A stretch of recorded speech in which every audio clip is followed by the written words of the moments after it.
নিজের কোনো দেশ নেই, নেই কোনো পাসপোর্ট বা নাগরিক পরিচয়।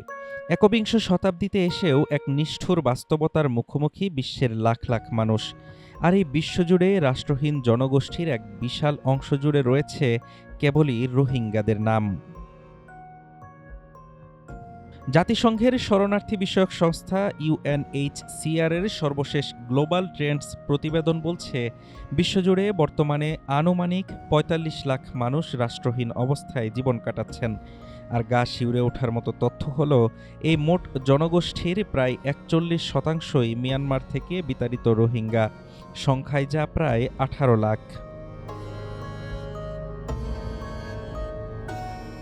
মিয়ানমারে দীর্ঘদিনের পদ্ধতিগত নিপীড়ন, সহিংসতা ও জাতিগত বৈষম্যের শিকার এই জনগোষ্ঠী।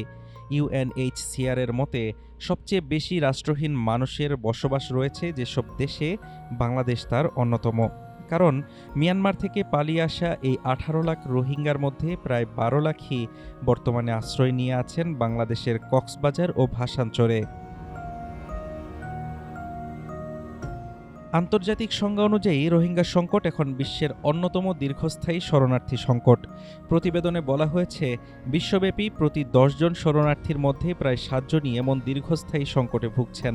মিয়ানমারে সংঘাত থামেনি, বরং দেশটির চলমান অস্থিরতার কারণে কেবল ২০২৫ সালেই নতুন করে ১,৬৫,৪০০ মানুষ দেশ থেকে বাধ্য হয়েছেন, যাদের বড় অংশই এসেছে বাংলাদেশে।